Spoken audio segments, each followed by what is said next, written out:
Ladies and gentlemen, we heard from our previous speakers that data is the new oil, as they keep saying, right?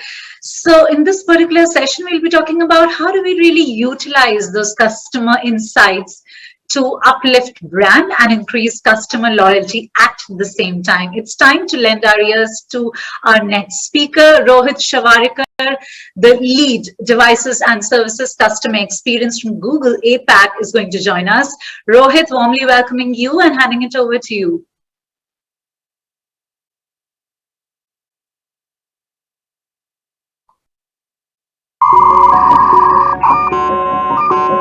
When we were trying to name Google, we actually went through thousands of names. The name of the company has now become its own verb in the dictionary. Let's Google it. You can Google it. I Google practically everything. 6 simple letters on a plain white page. Being able to do searches in any language about any country. As you're typing, Google finishes your questions for you. At Google, we have been working on organizing the world's information. Our goal is to digitize all the books. Today, Google announced Gmail. Email for everyone for free. Google is mapping the entire world to make it more accessible to people everywhere. Google is jumping into the mobile market. Android was built as an open platform for everyone to use and build on. This is Chrome. It's a faster, safer browser for the open web. Google is unveiling what they call the knowledge graph. We needed to understand the world the way you and I do, as objects and relationships between objects. Today, Google got another useful feature with Google Now. We are providing you with answers before you've even asked for them. One of my favorite cards is the one that shows traffic data for your commute to and from work. Think about how far Google has evolved from the 10 blue links. We asked ourselves, how can we assist you right when you need it? Okay, Google, call the Walker Arts Center. It's not just desktops, phones, and laptops anymore. Okay, Google. 유진이한테 5분 늦는다고 문자 보내줘. It's watches with displays, car consoles with displays. Okay, Google. Let's go to the aquarium. How can we help you get things done in as few steps as possible? Okay, Google. Okay, Google. Okay, Google. Show me my photos of Lucas with a pumpkin.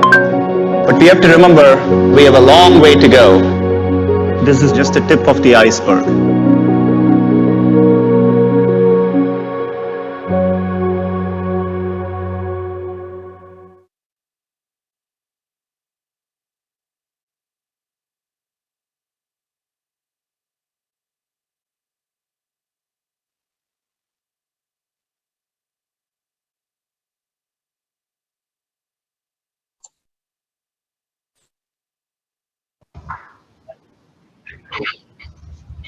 Okay, let me try and share my screen again, so hopefully you can hear me then.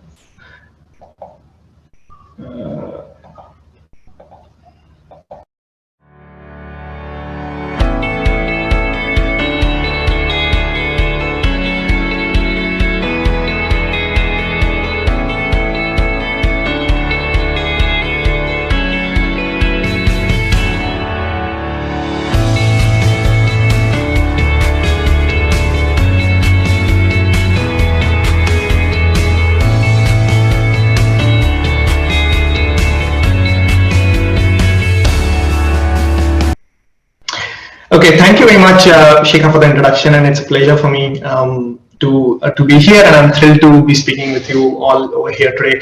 I thought I will start my session with that video just to underscore Google's relentless focus and ambition to be one of the most helpful companies in the world. We want to be a company where you think of when you need help of any kind to do your day-to-day activities. And we are most trusted and brand, and we provide you with accurate information and help when you need it. So today I'll be talking about how we as a community of CX professionals, customer experience professionals, and leaders, we can build the best-in-class customer experience that can drive product and service loyalty and advocacy. Because I truly believe we can, we as a community are very well positioned to make that meaningful impact on this key business performance matrix. And as a frontline team, we have the privilege and the opportunity to review some of the most insightful user data, and we can leverage a lot of advancement in the technology capabilities as well, which was spoken upon. in some of the speakers in the previous sessions. So before I then go into details, let me clarify first on what Google has to do with customer service at all, right? So Google inherently is a product company, but those products are powered by very large-scale operations that helps our users and to use those products in a day-to-day manner. Now, this may include educating a user on a new product which we have launched, or this may also include educating a new user who have come to internet for the first time ever and helping them understand these products and helping them use internet as such. We also help user fix the problems, troubleshoot their issues. But there's a second phase to this role, which I do here at Google, and that's for the product teams. For product teams, we are an important source of user insights, which helps them build products which are right for the user in terms. So therefore, my role at Google has two-phased responsibility: one towards our users and one towards our products team.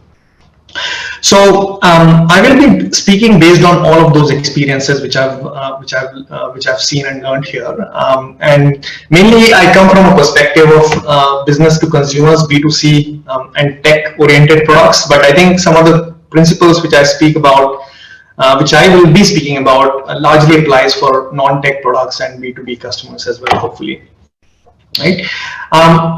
Before I go any further, just a quick disclaimer that while I'll be drawing upon a lot of those experiences from working at Google, I won't be able to talk about any specific figures or any numbers in my talk for obviously confidentiality and compliance reason, and therefore I've kept it outside my out of my slides as well.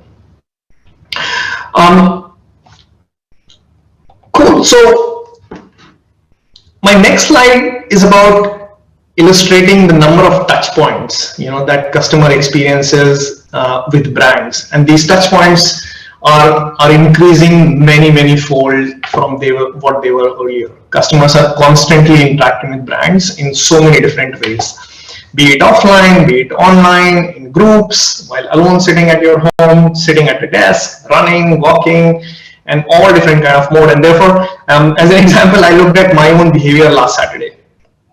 And this is what I listed down now. Clearly, many of those moments I was interacting with the brand, and I was ready to listen to them when they were helpful and relevant. So, for example, when I called up this travel company for the refund, I needed some help with my refund and status of my refund. The company agent, they also reminded me that how I can benefit significantly more if I don't cash my refund in form of cash in my bank, but rather keep it as a future travel credit in my account.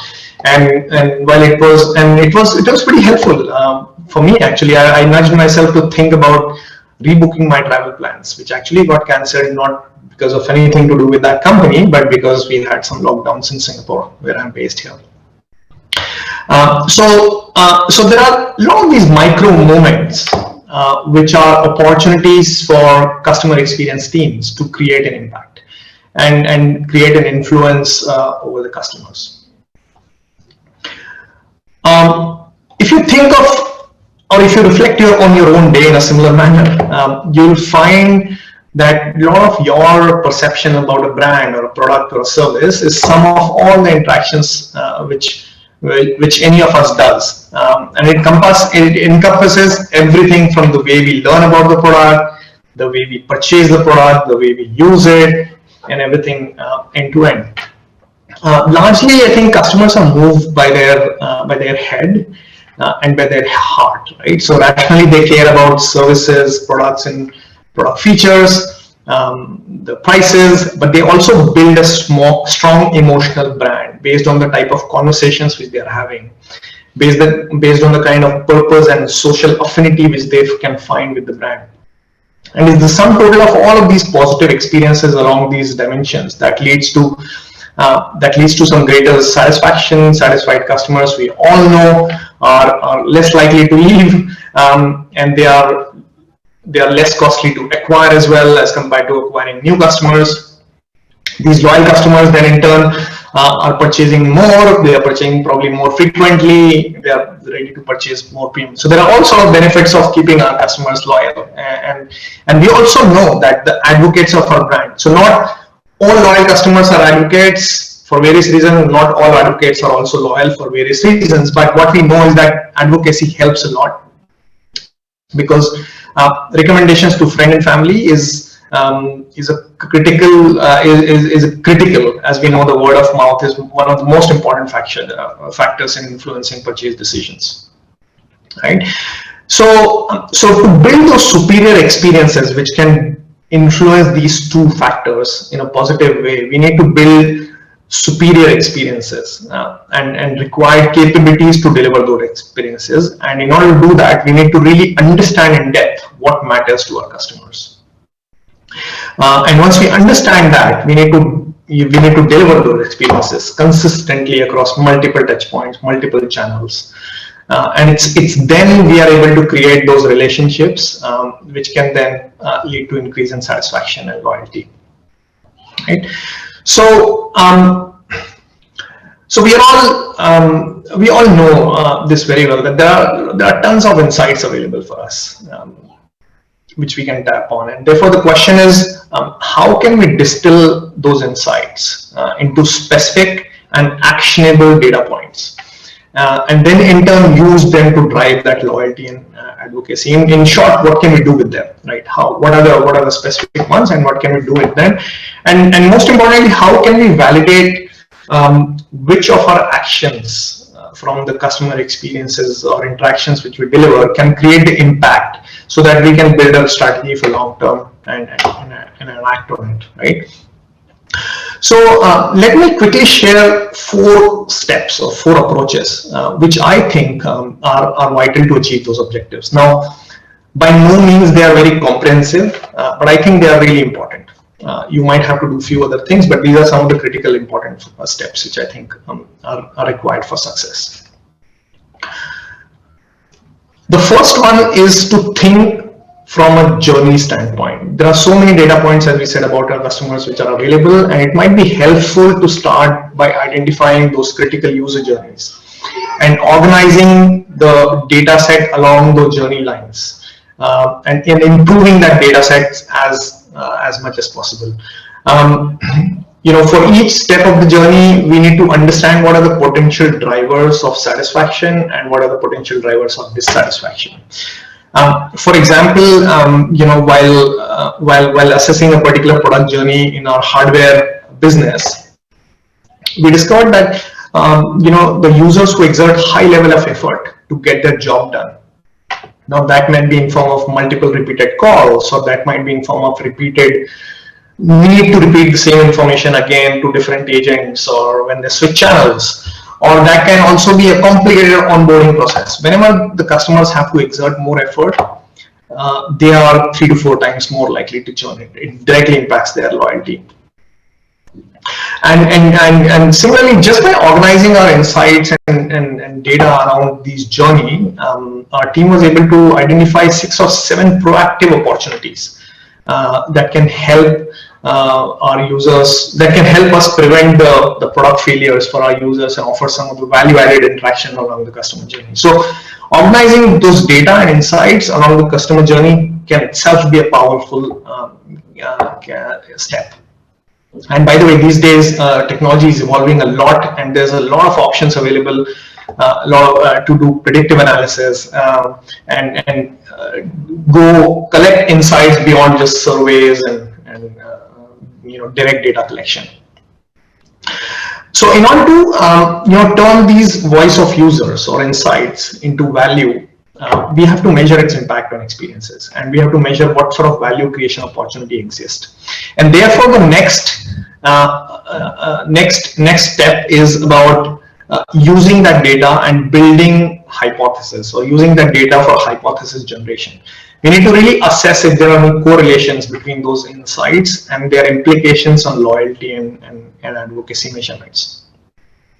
There are many CX measurements and matrices which are available, but it's really important to think what suits your product and your brand or your service.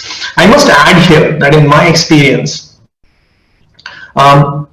measuring loyalty is sort of relatively easier because it's a direct measure, but measuring advocacy is extremely hard. There is no one single measure which is available for understanding advocacy, and therefore it's a bit more tricky than measuring loyalty. Once we have the hypothesis, it's also important to define the overall opportunity size by correlating them with the product data, so that we can know where to prioritize our investments. And I'm going to talk about it in our next slide. Right? Which brings me to my third step, which is it's important to focus on few specific use cases that will create immediate return.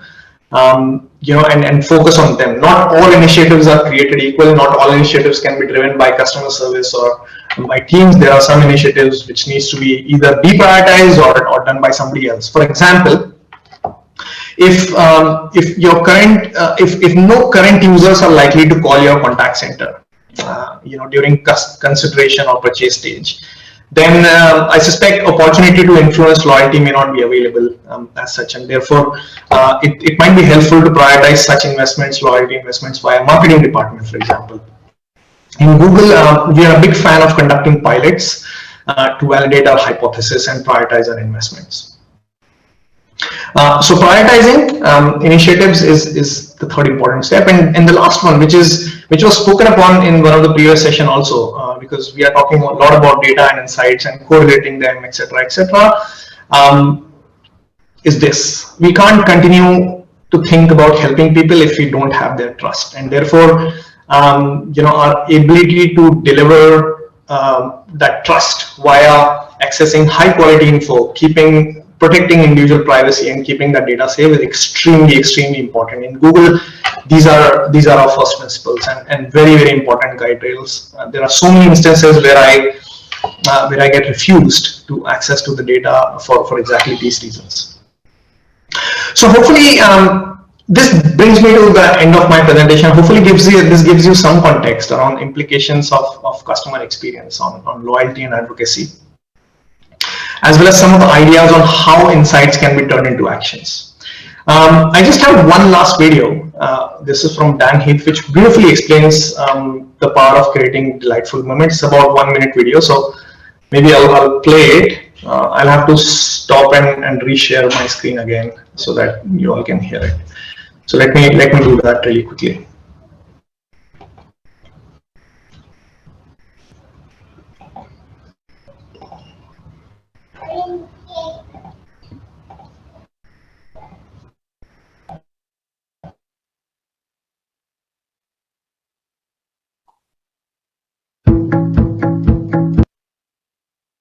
Well, psychologists know that our memories of our experiences are not really fair.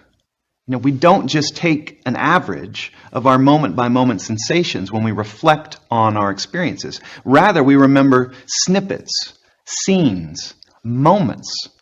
And in particular, there are two moments that we disproportionately remember: the peak of the experience, which is either the best or the worst moment, and the ending. So when we look back on Disney, we tend to remember the roller coaster moments, the sweet family moments, the surprises, but we don't recall that moment-to-moment sweatiness and irritability. Now, when we talk about creating better experiences for the people we care about, whether that's our customers, our patients, our students, or our kids, what this means is that we're really talking about creating better moments. Great experiences hinge on peak moments. But there's a problem, because we're not trained to build peak moments. We're trained to fix problems. We think that to create better experiences, we take a survey and we collect all the complaints and criticisms and we fix those things. But fixing problems doesn't make people happy. Fixing problems whelms.